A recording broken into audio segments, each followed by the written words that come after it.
In the budget analysis that you had provided, it mentions the fact of estimating $186 million savings dealing with the prevailing, or the, I keep saying prevailing, minimum wage. The ability for us to save those dollars is because of the reduction you had mentioned in Medicaid recipients, but with the increase in pay from up to $12 and then $15. My question is, when you were looking at the folks that would come off of that and be the savings, won't they be basically, for the most part, that the healthy, childless individuals, adults that became eligible for the services under the ACA and expansion? No, actually, you might think that, but that's actually not the case. That only who would they be? It only actually represents about 50% of the total 72,000 people we estimate will come off. What you're actually seeing is more your single parents, who may be a TANF parent today with children. Okay. Part of that savings is them transitioning over to a Medicaid expansion classification where we get significantly higher FMAP for them. Okay, and the ability, so when you did the problem as for the savings and everything else, the ones that were coming off that 50%, because the numbers to me seemed a little high, just in the sense that, because we're at 90-10 for those, the ones that I mentioned, versus the ones that you were talking about in addition. Yep. So when we were doing the math problem, was that taken at 10% for state dollars? Because it looks like it's higher than that. Yeah, I mean, it's a blend of the population. So Okay. there's some allowance for individuals shifting between Medicaid eligibility as well. But we did use a blended FMAP because it will be a blend of what we would consider traditionally eligible folks and newly eligible folks that will transition either to the free CHIP program if they're a child, or transition off of MA if they're an adult. Yeah, free to them, but the state's still paying for with the CHIP and that Right. type. But a reminder, we get a significantly higher FMAP on our CHIP program. Correct. Yeah. So, with do you see the idea? Could the those with an intellectual disability that are in that group, in and of themselves, would they possibly, with the federal match, and maintain their eligibility? I'm afraid of people getting knocked off. Getting paid a few extra dollars, but then getting knocked off services and it costing them more. Yeah, it's a good question. Pennsylvania, we have a medical assistance for workers with disabilities program. Okay. And it's actually the only program in our medical assistance program that uses an individual's income rather than an entire household's income. And if a person with disabilities makes too much because of the minimum wage increase, they would actually be evaluated for this, what we call the MAUD program. Okay. And the MAUD program has income limits up to 250% of poverty, which is equivalent to $15 today. And that FPL limit, that 250% equivalent, will raise every year. Okay. And then to kind of go along with that, for not necessarily just those with intellectual disabilities, but was the estimate as to the fact that we've talked about possible job loss and the ability, so to balance that out, some have said about 40 hours. Do you see people still working that 40 hours? Yeah, I mean, I think that's probably something a little bit outside of DHS's purview, but I just wasn't sure if that was considered with the. As I mentioned, the Independent Fiscal Office has reached out, and we do have plans to sit down with them. I think that's really kind of their area of expertise to talk about potential job loss.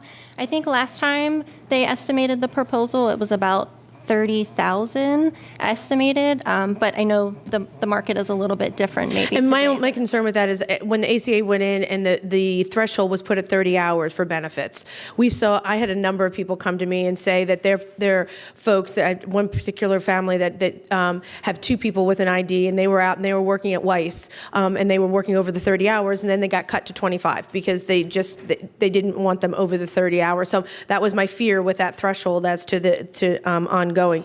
Did you consider those that while we were talking about, and you were talking about the job loss, you're going to have that continued conversation?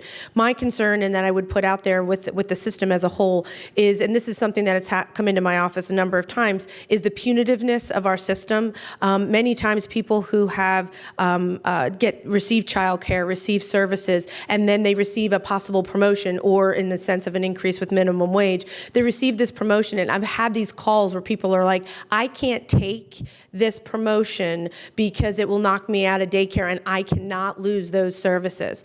And that's something that's been a frustration for me. And I understand thresholds and I understand dollars coming in and you have to pay for more and I understand all of that.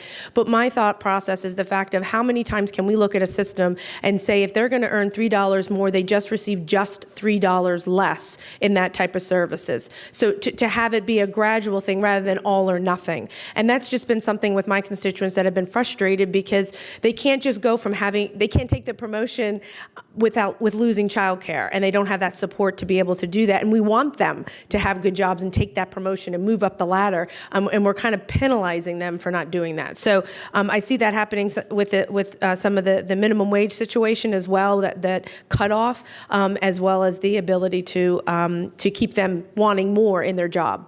Can I provide a little information on that? Sure, thank you. So I think the benefits cliff that you talk about is certainly a real issue and one that we're really watching very closely.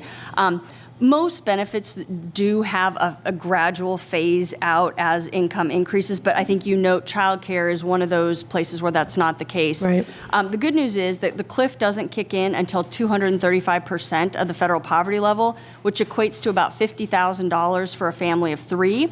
So that income threshold is high enough that most families receiving childcare subsidy will continue to be eligible for it even after the minimum wage increases to $12 an hour. And our typical client across our programs is a single mom, and for a single mom, she can make a lot more than, you can go far beyond the $15 an hour before she's ever going to see any issue with childcare subsidies being dropped off. You, as the agency, negotiated a contract with MCOs to negotiate and let it be between them and the providers and everything else, which I totally understand. My question lies in the fact that at this point, the MCOs haven't negotiated above the minimum for the vent reimbursement. And I think that that's going to be a real issue, not just for the one in my district, but for any of them providing this service. So can you kind of comment on the fact of what the agency can do to encourage the contract that you negotiated to actually negotiate and have that dialogue? I'm going to have the administrator of this program come up because Okay, he's great. very close to this issue. Okay, thank you. It's just a frustration with that, so. Thank you, Representative. I'm Kevin Hancock. I'm the Deputy Secretary for the Office of Long-Term Living, and my program office oversees community health choices. I think that you're talking specifically about, we call the class of nursing facilities the Peer Group 13 nursing facilities. Those nursing facilities that specialize on special rehab for the delivery of services for a vulnerable vent-dependent population. Examples of those facilities in Pennsylvania include Good Shepherd, Margaret Mall, and also Fox Subacute. I think, and Fox Subacute is in your district, if I'm Correct. not mistaken. So you're correct that the managed care organizations are required to pay a threshold payment to all nursing facilities across the state as Community Health Choices rolls out, and we established that to make sure that they were maintaining a level of nursing facility access, because nursing facility services are central to the long-term living delivery system, and they're also considered to be the long-term care entitlement. So that was a requirement that we placed in the program to protect access to nursing facility services. The managed care organizations do have the opportunity to negotiate above that amount.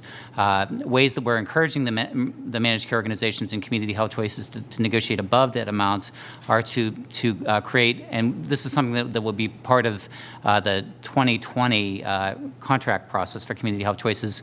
We're creating a separate risk pool so that that's specific to the vent trach facility, so that when the managed care organizations are managing services with the facilities that provide this type of care, that they'll have a lot of flexibility to be able to move money around between the managed care organizations, to be able to potentially cover costs and to avoid a risk of what the managed care organizations call adverse selection, which means that one of the managed care organizations may end up managing the services for all these recipients, which are very expensive types of services. Right, nobody wants to kind of give in there because they don't want to be the first one. Going to spread it out, Yes. in other words. And so that'll give them more flexibility to be able to negotiate a higher rate because the risk is going to be minimized. So we recognize, the department recognizes, and the managed care organizations recognize the importance of these facilities in the system Okay. because they are truly among the most vulnerable. And these are patients that if they're not served in these facilities are going to nursing homes, which is much more expensive. Well, they're actually going,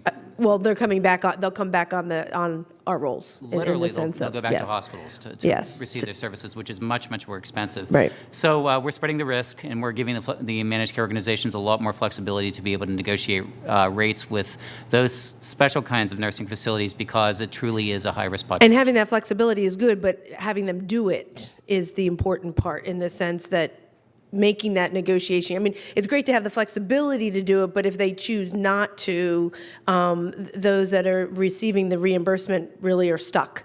And we don't want those patients, and I understand that there's a big situation, and I know that, that we've had a lot of conversations, and I appreciate your willingness to come to those meetings and have the conversation, because I know that that's a hard conversation, and I know there's two sides to every story, so I recognize that. But I do appreciate your work, and you answered my second question, which was on the risk pools, because of the need for having that balance, and having that as a possibility. So I'm glad to hear that you're willing to do that. And when would that risk pool go? You were saying 2020? January 2020, that's right. To move that into place. So I thank you very much. And like I said, I do appreciate your willingness to hear the story and the situation that they were in and respond to that. I think that those that are on trachs and the families have enough on their plate and dealing with possibly one of the facilities shutting down, and they have to travel much more hours and hours possibly to see their loved one, I think would be a hardship on those families. So